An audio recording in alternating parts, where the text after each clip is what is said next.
My name is Deanna Duval, and I'm 27 years old. People think silence means peace. In my family, silence was the costume we put on top of 100 small dismissals. It was the sound after a joke I made didn't land because the room was already laughing at something my younger sister Clara had said. It was the hush at birthdays, my birthdays, right before someone remembered a reason to celebrate her instead. Being the older kid never came with perks, unless you count being the unpaid babysitter and the designated problem absorber. Clara was the golden one. Not cartoon villain golden, effortless golden, the kind where the light just swiveled to her and everyone followed. When she got her driver's license, my parents surprised her with a used Jeep and matching Instagram captions. When I passed mine, Dad tossed me the minivan keys with a warning not to scratch it because the insurance already made him swear. Clara got violin lessons, a Europe trip, braces that gleamed in family photos. I got a pat on the back and speeches about how hardship builds character. By 27, I had character coming out of my ears. Maybe that's why I wanted this year to feel different. I'd finally closed on my first place, a small condo with creaky pipes, a thrift store couch, and carpets older than my playlists. But it was mine. I'd worked double shifts, eaten too much instant ramen, and said no to a lot of nights out to save the down payment. I wanted one evening that was a clear, clean win. So I cleaned like the condo was auditioning for a catalog. I rearranged the couch 3 times until it looked intentionally cozy, not got it for $40 and a prayer. I bought snacks, drinks, and a cake from a bakery that charged like frosting was a precious metal. It wasn't just sugar and flour, it was proof I could build a life without permission. By 7 p.m., people trickled in.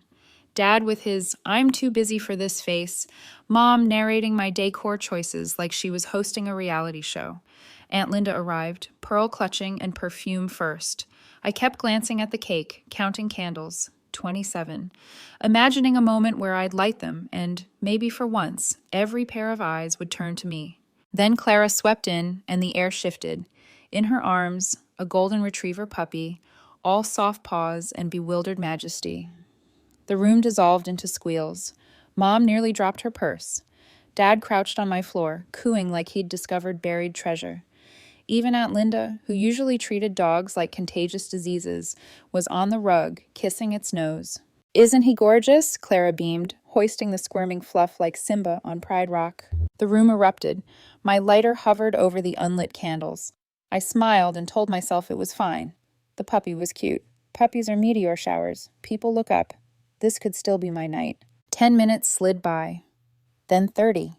The food cooled to a polite chill. Condensation beating along glasses that no one picked up. The puppy peed an eager constellation on the rug. I'd rented a steam cleaner to rescue that afternoon. Clara laughed. "He's just a baby." The room laughed with her. I laughed too, because that's what you do when the script is already written.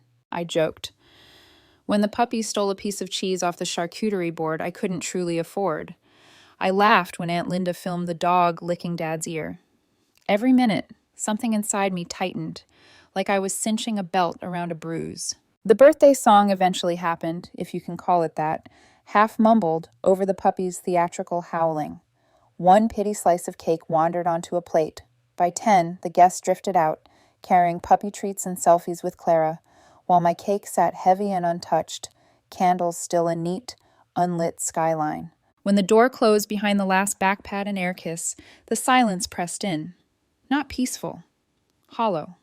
I stood in the wreckage of a celebration I'd paid for and somehow didn't attend. My phone buzzed on the counter. Ethan, my boyfriend. Ethan, "How's the party? Need help cleaning?" Me, "It was fine. I've got it." I didn't tell him the truth. Not yet. Ethan is careful with my heart. He listens more than he fixes. But the words wouldn't form. I stacked plates, swept up crumbs, and stared at a cake that felt like evidence in a cold case. The candles were pristine. I blew them out anyway. Morning found the cake box still on the counter, 27 unused candles like teeth. I ate a bite cold, standing up. It tasted like sugar and disappointment. I told myself grown women don't need applause. I told myself it didn't matter, but the ache sat there anyway, patient as gravity. At work, someone asked, "How was your birthday?" I smiled like a person in a toothpaste ad. "Great." The lie slid down like dry toast. Later, alone on the couch, I scrolled past family posts of the puppy. Welcome to the family, Max. He had a name, a party, and a hashtag. I had silence. Even the group chat, usually a fireworks display of Clara content, offered exactly 0 mentions of my birthday. Not a single belated, not even a lazy emoji. My phone buzzed. Ethan again. Ethan. Saw Clara's puppy on your mom's story. You okay? Me. I will be. Ethan. Proud of you, Deanna. Condo looks great in the pics. Call me if you want me to come over. Me. Rain check? He sent a heart. A second later, a new notification flashed. Tasha and Wynn had liked the puppy post on Mom's page. Tasha, Ethan's ex. We're not enemies, but every once in a while she floats to the surface like a message in a bottle you didn't ask to read. I told myself it meant nothing, just the internet doing what it does, knitting strangers and history into petty tangles. Still, it sharpened the sensation that people were watching them, not me. The week dragged. I cleaned the faint puppy stain that refused to fully forget. I took the cake box down to the dumpster and threw it a little too hard. The thud felt unreasonably good. Then, 7 days after the party, at 2:00 a.m., my phone lit up. Dad. I stared at the glow in the dark. The last conversation we'd had. He was on my floor, telling the dog he was a genius. Did I want his voice in my ear at 2 a.m.? I let it roll to voicemail. The phone rang again and again, 8 times in a row, buzzing like panic. When it finally stopped, the message badge blinked like a heartbeat. I pressed play. At first, just breathing. Not the jogger kind, the something is breaking kind. Then Dad's voice, low and shaking in a way I didn't know it could shake. 2 words. We're screwed. The message ended like a door slamming in a storm. I lay there afterward, eyes open to the ceiling, the condo humming softly around me. Part of me, the bruised part, wanted to smile. Petty justice, right? They ignored me on my birthday. Now the world was ignoring them back. But that wasn't the truth. The truth was a stone in my stomach. My father did not breathe like that for overdue library books. I typed a reply and deleted it. Wrote another and deleted that one too. I finally sent one word. Me. Busy. It was small, petty. It warmed me for exactly 3 seconds before the cold came back. Morning brought no response. The family group chat, formerly a 24/7 Clara network, was creepily quiet. By lunch, I'd invented 12 scenarios involving puppies and electricity. By 5, my phone lit again. Dad's number. I let it go. This time, he didn't even leave words. Just a rough exhale, then a muffled curse before the beep. On day 3, Mom finally texted. Mom, call us. It's urgent. No exclamation points, no stickers, no sweetheart. Just 3 words that felt like a hand closing around my wrist. I stared, fork halfway to my mouth, and thought, here it is. The moment where the family that forgot my candles suddenly remembers my name. I called back. The line picked up so fast I heard the echo of its first ring on my end. Voices overlapped, paper shuffling, a whispered, don't say it like that, and then Dad. Finally, he said, like I had kept them waiting for years. Why didn't you pick up earlier? I leaned back and kept my voice flat. Busy. There was a pause. He heard the message in the word, but he didn't bite. We've got a situation. In the background, Mom hissed, don't scare her, just explain. Then Clara, sharp as glass. Why is she even involved? She doesn't understand how this works. Put it on speaker, Mom whispered, not quietly enough. The sound shifted, the whole stage suddenly in my ear. Hello, sweetheart, Mom said, sugar dripping. We just need a little help. I smiled with no teeth. What kind of help? Router reset, puppy sitting, or some new level of emergency? No one laughed. It's financial, Dad said. Shocking.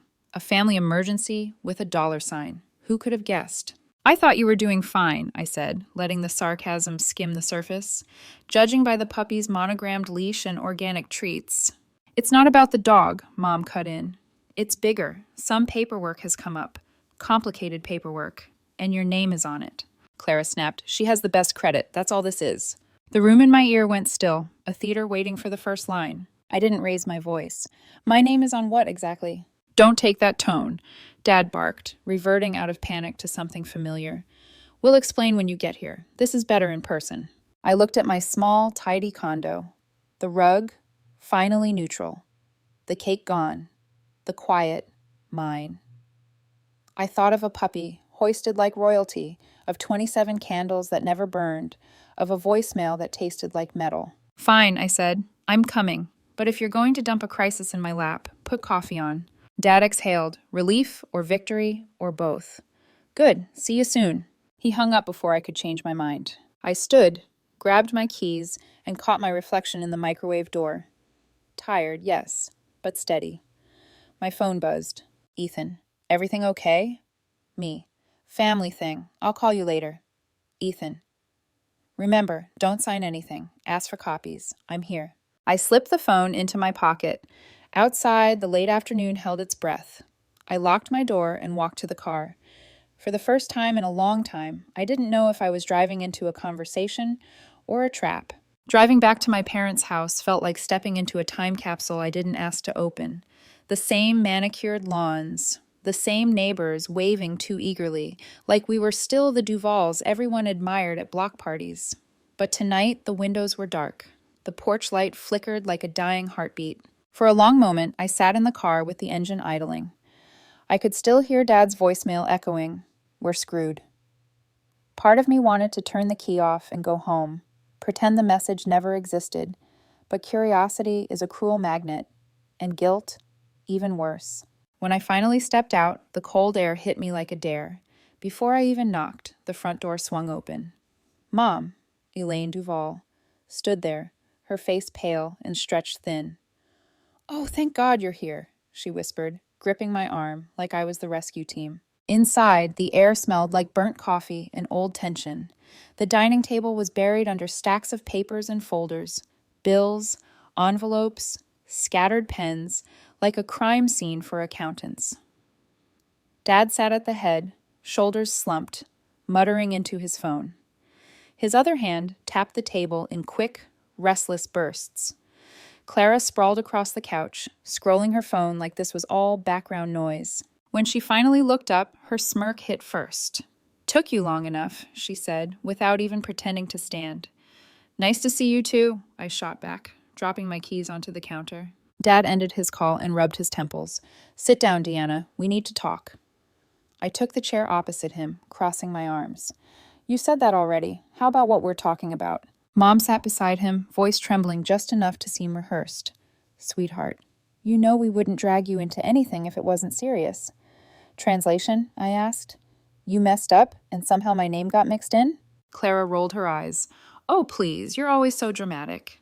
I turned to her. "Dramatic is buying a puppy and pretending it's your personality." "Enough!" Dad slammed his palm against the table. The papers jumped. "This isn't about the dog. This is about liability." The word hit like a crack of thunder. "Liability?" I repeated. "As in legal or moral? Because I'm guessing both." He hesitated, glancing at Mom. She gave a small nod, the kind of silent agreement parents use before confessing something ugly. "There are documents," he said finally, "contracts, and your name appears on them." My stomach tightened. "Contracts for what?" Mom reached across the table, trying to grab my hand. I pulled back. "It's complicated," she said softly. "But the important thing, Jin, is we need to fix it before it gets worse."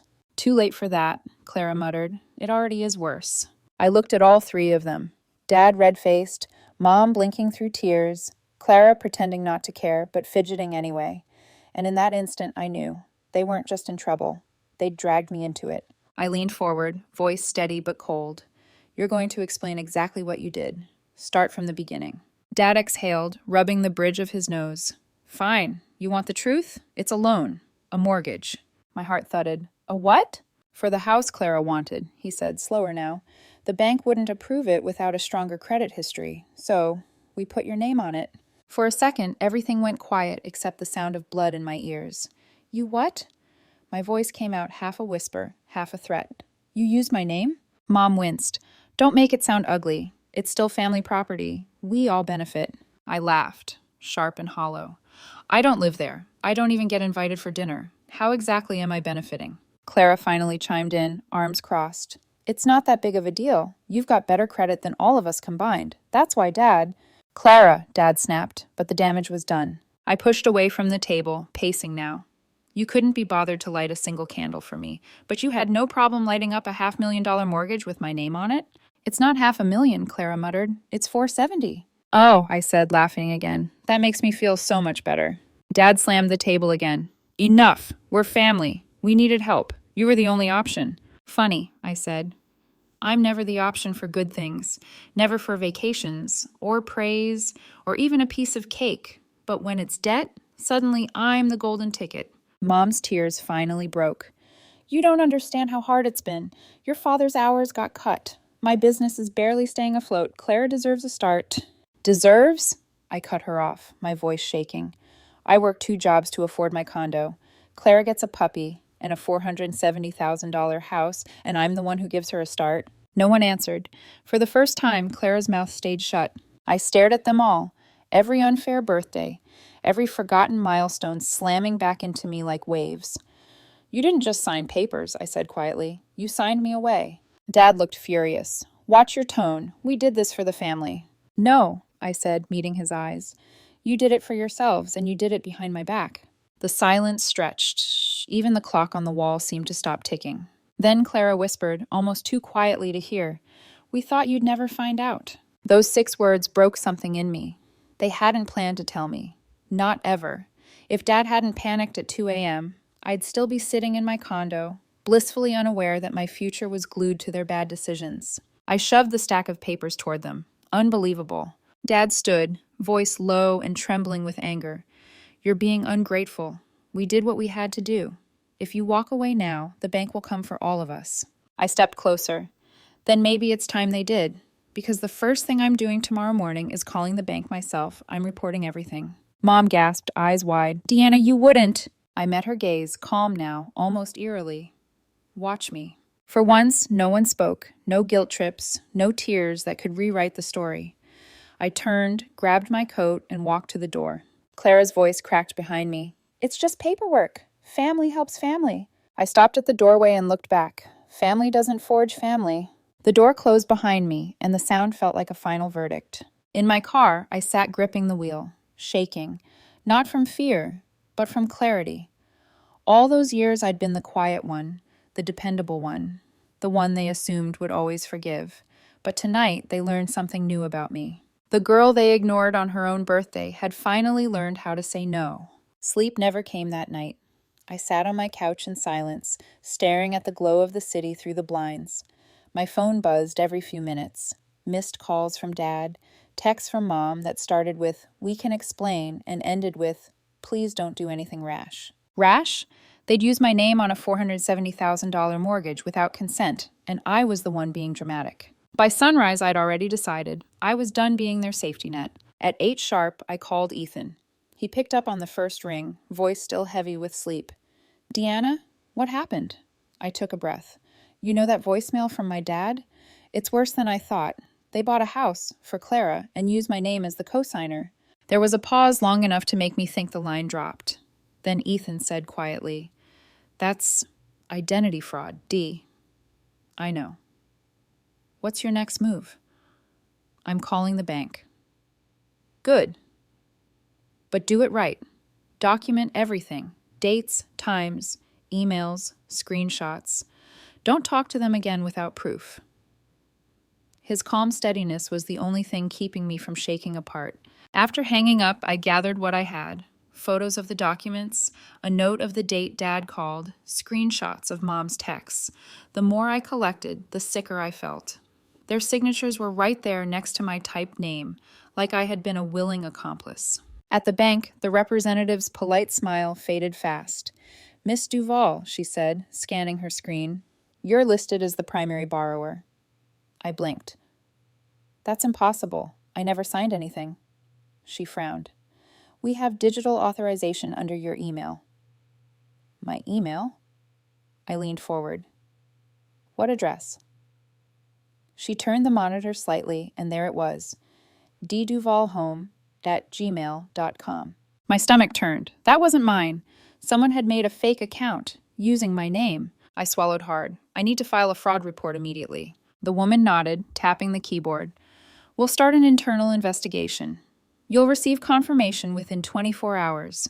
In the meantime, you should place a credit freeze. When I walked out of that building, I didn't feel relief. I felt hollow. This wasn't just betrayal, it was premeditated. That evening, I texted Ethan. Me. Bank confirmed it, fake email, my name listed as borrower. Ethan. They crossed a line, Dee. Don't go over there alone again. Me. I won't, but they're going to call. I can feel it. He was right. By nightfall, the calls started again. At first, I ignored them. Then the guilt wormed its way in. The same guilt they'd trained me to feel since childhood. I finally picked up on the fifth call. Mom's voice came through, trembling. Sweetheart, please, we didn't mean for it to go this far. I kept my tone even. You forged my identity. No, she cried. We just used your information to help Clara get approved. We thought you'd understand once things settled down. Settled down? I snapped. You attached my future to a mortgage I didn't sign. That's not helping. That's theft. Dad grabbed the phone. Watch your tone, young lady. And there it was, that familiar command. The voice that could shrink me down to a guilty child with 2 words. But not this time. Don't call me young lady, I said. You don't get to play parent now. You stopped being that the moment you used me as collateral. He went silent. I heard muffled arguing in the background. Mom whispering that I was overreacting. Clara insisting it wasn't her fault. Then Clara's voice, shrill and panicked. If the bank pulls your name, the deal falls apart. They'll foreclose and we'll lose everything. Then you should have thought about that before using me, I said. Come on, Deanna, she snapped. You're acting like we ruined your life. It's just paperwork. You have a condo. You'll be fine. I actually laughed. You think my credit score grows on trees? You think I can just hit reset when the debt collectors show up? Stop exaggerating, Dad muttered. We'll fix it. How? I asked. You're behind on payments already, aren't you? The silence that followed was all the answer I needed. I took a deep breath. I've already spoken to the bank. They're launching an investigation. Mom gasped. You did what? I filed a fraud report. If you get contacted, tell the truth. Deanna, please, she begged. You'll ruin us. I closed my eyes. You did that yourselves. I hung up before they could guilt me back into submission. That night, Ethan came over with takeout and his quiet presence. He didn't ask for details, just set the food on the counter and wrapped his arms around me. For the first time in days, I let myself cry. Not out of weakness, but exhaustion. Between sobs, I managed, They used me, Ethan. They really thought I'd never find out. He brushed a tear from my cheek. People like that count on silence, but you're not that girl anymore. I nodded against his shoulder. No, I'm not. The next morning, an email from the bank confirmed the fraud investigation had begun. They were already freezing the loan account and forwarding evidence to the legal department. One line stood out. If your name was used without authorization, you may be removed from all financial liability upon verification. For the first time since that night, I exhaled. Slow, shaky, but real. Later, I scrolled through social media. Clara had posted a photo of herself in front of the house, captioned, Home is where love lives. # blessed. New beginnings. The comments were full of hearts and congratulations, but one stood out from someone unexpected, Tasha and Gwen, Ethan's ex. Wow, must be nice to have a sister with good credit. The blood drained from my face. She knew. I wasn't sure how much, but it was enough to make my skin crawl. I showed Ethan that night, and he just shook his head. Tasha's probably just fishing for drama. Don't give her oxygen. Still, I couldn't shake the thought. If outsiders already knew, what else had my family said behind my back? Because the Duvals had always been good at rewriting stories, and I had just started writing mine in ink. The next few weeks felt like walking through an echo chamber of lies unraveling. Every morning began with a new voicemail, my father pleading, my mother crying, and Clara alternating between guilt trips and veiled threats. You're overreacting, Deanna. You'll destroy this family. You'll regret this when you need us. But I didn't need them. Not anymore. I needed proof. So that's what I gathered. Screenshots, bank logs, call records, everything. I made a digital folder titled Receipts, Duval Mortgage Fraud. I even printed copies, labeled them chronologically. Ethan helped organize the files. His calmness kept me from unraveling. Keep it all dated, he said. Paper trails win when emotions don't. He was right, because the Duvals, my own family, were masters of emotional chaos. Facts were the one language they couldn't twist. By the third week, the bank's fraud division contacted me directly. The woman on the phone, Ms. Reyes, had a tone that blended professionalism with quiet disbelief. "Miss Duval," she said, "we've confirmed that your name and credit history were used to secure the loan. The email domain, IP address, and authorization signature all trace back to your parents' home address." I went silent. Even though I already knew, hearing it out loud felt like a knife turning slowly. "So what happens now?" I asked. "We'll be filing this under identity misuse. You'll receive a letter confirming your removal from liability within 10 business days. However," she hesitated, "since this involved family, we are required to notify law enforcement if the loan defaults further." Family. That word landed differently now, more like a legal term than a bond. When I hung up, I sat there staring at my phone until Ethan touched my shoulder. "You okay?"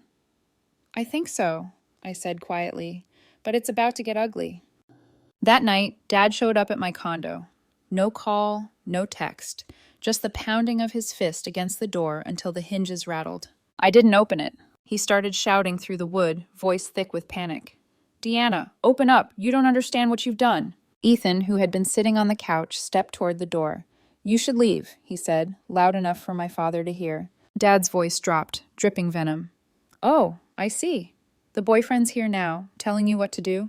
"Actually," I said, opening the door just a crack, "he's the only one giving advice that doesn't involve committing a felony." Dad's face flushed red. "You think you're better than us now? You think this job and this apartment make you something?"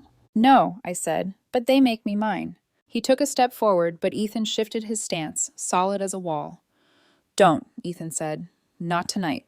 For a moment, the air felt charged, like something in him might snap. But instead, he just hissed, "You're going to regret this, Deanna," and stormed off. His car screeched down the street, the sound of tires and pride burning rubber. When I closed the door, my hands were shaking. Ethan didn't say anything, just pulled me close until the shaking stopped. Yeah. The next morning, my phone buzzed again. Aunt Linda. I considered ignoring it, but something in me wanted to know how far the gossip had spread. "Deanna," she whispered, like we were in a spy movie, "you didn't hear this from me, but your father's been calling everyone in the family saying you betrayed them, that you went to the bank out of spite." I laughed bitterly. "Of course, they always rewrite the story." Linda hesitated. "There's more. He used your information once before, a pre-approval letter from years ago, the same email address." My pulse quickened. "You're sure?" "Positive. I saw it. Your dad bragged about how clever he was at the time." When I hung up, I went straight to my laptop. I searched my inbox. Nothing. Then it hit me. Trash folder. And there it was, a buried email from 2 years ago with the subject line, "Pre-approval, D. Duval application." The sender's address matched the fake one, dduvalhome@gmail.com. He'd been doing this long before Clara's house. I felt my chest tighten, not from fear, but from clarity. This wasn't a mistake. It was a pattern. 2 days later, the first domino fell. The bank froze the loan. The foreclosure notice went out. And just like that, the dream home Clara had been bragging about turned into a ticking time bomb. The family group chat exploded. "Mom, how could you do this to us?" Clara, "You're happy now, aren't you? You ruined everything." Dad, "You'll pay for this, Deanna. You just cost your family their future." I typed a reply, deleted it, and typed again. Me, "You forged my name. That's not my cost. That's yours." Then I muted the chat. The next week, the bank's investigation wrapped up. My liability was officially cleared. They even thanked me for cooperating with integrity. It should have felt like victory, but all I felt was tired. Because when you spend your whole life trying to earn a family's love and you finally stop trying, the silence that follows isn't peaceful, it's grieving. Still, I kept my promise. I didn't answer their calls. I didn't show up to the house. And when relatives whispered that I'd gone cold, I just smiled. Cold wasn't the word. Free was. Late one evening, Ethan scrolled through his phone and looked up at me. "They're still posting," he said. "About the house?" He nodded, showing me Clara's latest post, her standing outside the property with a forced smile, captioned, "No matter what happens, family is forever." The comments were full of pity. One, from Tasha, stood out again. "Forever's a long time when you're paying interest." Ethan frowned. "She's baiting you." "I know," I said, deleting the app. "Let her." Because some people need to perform the illusion of control even after the curtain's fallen. I'd rather live off stage in peace. The silence after the storm wasn't the calm kind. It was the kind that hummed with aftermath, the sound of a structure collapsing somewhere out of sight. Within 2 weeks, word had spread through our entire extended family. The perfect Duvals had defaulted on a mortgage.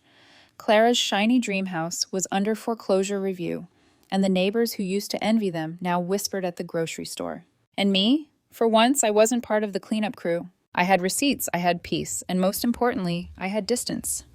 The first time I saw my parents again was purely by accident. I was leaving a coffee shop near downtown when I spotted them across the street, walking out of a financial advisor's office. Mom looked smaller, older. Dad's jaw was tight, that permanent look of blame carved deep into his face. He saw me first.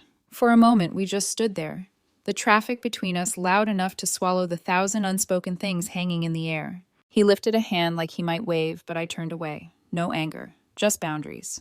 Because forgiveness wasn't about opening the door again, it was about not living behind theirs anymore. A few days later, a thick envelope arrived in my mailbox. Inside, a certified letter from the bank confirming I was cleared of all financial liability. At the bottom, a line that felt like oxygen. You are not responsible for the outstanding debt. I placed it in a small fireproof safe under my bed. My version of a trophy, not for revenge, but for survival. That night, I poured a glass of wine, opened my laptop, and pulled up an old photo folder labeled Family, 2019.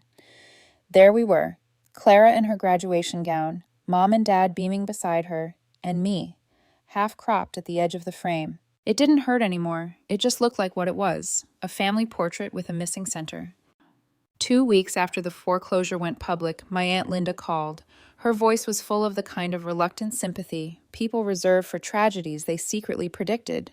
They're losing everything, she said quietly. The house, the car lease, even Rick's savings account. The bank's freezing assets. I said nothing. They're trying to sell Clara's dog, she added. Apparently, it's too expensive to keep. That one caught me off guard. Not because of the dog, though I'd be lying if I said the irony didn't sting, but because it showed just how far they'd fallen. They made their bed, I said softly. I know, Linda sighed. But Deanna, I'm proud of you. You finally stood up to them. Her words hit deeper than I expected, because growing up, no one had ever told me that standing up for myself was something to be proud of. Meanwhile, Tasha Nguyen, Ethan's ex, decided to turn our family scandal into online gossip. She posted a vague tweet. Some people pretend to be victims when they're just mad their parents couldn't buy them a house. Ethan showed me, jaw tightening. Do you want me to respond? I shook my head. No, let her shout into the void. I've got better things to do. Because the truth didn't need defending. It had documentation. And for once, I didn't need to win the narrative. I already had the facts. The official foreclosure sign went up in front of Clara's house on a gray Thursday morning. Neighbors took pictures. Someone posted it to the community Facebook group. By evening, the post had dozens of comments, half gossip, half pity. When I scrolled through it, I didn't feel triumphant. I felt finished, like the last domino had finally fallen. That night, Ethan came over with dinner and an easy smile. We sat on the couch, our plates balanced on our knees, the same couch where I'd once eaten leftover birthday cake alone. He looked around my condo, the plants thriving, the air calm, no puppy stains on the rug anymore. It feels different in here, he said. It is, I replied. It finally feels like mine. He smiled. You did it, Deanna. You drew the line and held it. Yeah, I said quietly, and they finally learned what happens when you cross it. Later that night, I opened my fridge and saw it. The old photo I'd taped there weeks ago. The untouched cake from my birthday. Candles unlit, sitting lonely on the counter. Once, it had been a symbol of everything I'd lost. Now, it was something else entirely. A reminder that silence can be powerful when it's chosen, not imposed. I smiled, raised my glass, and whispered to the photo, Here's to boundaries. Here's to peace. Ethan called from this couch. To what? I turned, smiling. To not being their problem anymore. He grinned, lifting his glass. I'll drink to that. We toasted in the soft light of the condo, the place I built, paid for, and protected on my own. Outside, the world kept spinning. The Duvals' house of cards had collapsed, and for once, I wasn't trapped beneath the rubble. I wasn't the forgotten daughter anymore. I was the woman who refused to be erased. And this time, I didn't need a family's approval to feel whole. I already was.